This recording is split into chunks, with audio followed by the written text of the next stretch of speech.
Hi, I'm Winnie from Humantech. This week, my colleague Walt Rostikus and I presented at Safety 2015 in Dallas, Texas. Our topic was Show Me the Money, demonstrating the return on investment for your ergonomics program. During our session, we talked about three things. The first one was an introduction to cost justification and the different kinds of methods used. The second topic was an introduction to return on investment, showing people how to actually calculate. The third was taking a look at actually calculating ROI for not only workstation improvements, but also ergonomic programs. What I thought I'd do is just go through a very quick summary of our presentation for those of you that weren't able to join us. At the beginning of our session, we actually polled participants to see where they were at in terms of cost justification.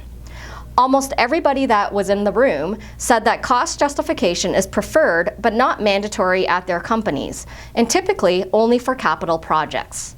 This really helped set the stage for the rest of our session when we talked about introduction to cost justification and return on investment. When we look at the two terms, cost justification and return on investment, they're often used interchangeably, but they are very different. Cost justification is the process that you go through to look at the costs, risks, and benefit for your specific project or overall process. Return on investment, on the other hand, is a calculation. And it's a calculation taking a look at ratios to really determine whether or not your costs outweigh the benefits and whether or not business leaders can make a good decision about their investment. When we take a look at cost justification methods, there were three that we outlined, even though there are several more out there. The first one was cost effectiveness. Cost effectiveness really takes a look at injury avoidance. Although this is a very easy method because you can use existing data from insurance records and workers' compensation claims, we talked about how this type of cost justification is a reactive approach. The second method we talked about was cost utility. This is really looking at employee satisfaction and employee engagement.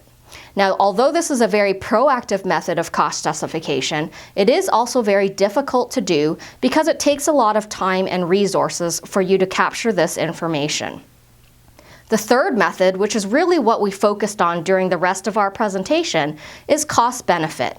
And this is where we take a look at costs associated with operational performance, things like productivity and quality, throughput and yield.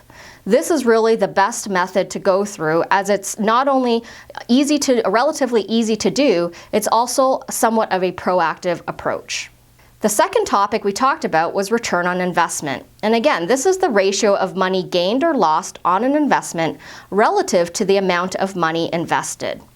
At the most simplest term, ROI can be calculated by simply taking a look at all of your benefits divided by all of your costs. Now keep in mind there are lots of benefits and lots of costs to look at. For example, under benefits, it could be things like decreased injuries or decreased compensation costs. Or on the flip side, it could be enhancements in productivity, quality, or employee engagement.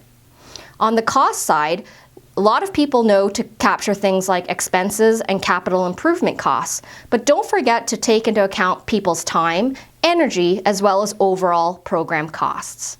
The third aspect of our session talked about a summary of our 2014 benchmarking study.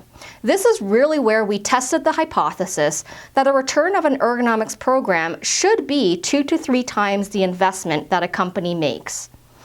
We modified the equation, the benefit to cost ratio, and used these 4 elements. We looked at injury and illness, performance, quality, and engagement, divided by the cost involved in setting up that program. And of course, we kept in mind people, equipment, and program.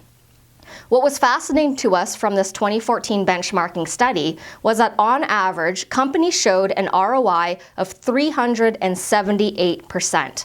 That was great because this really proved our hypothesis that the ROI of company programs can be 2 to 3 times for their ergonomics initiative. It was interesting to us that calculating ROI of programs is not really well understood by many companies, or at least not executed very well.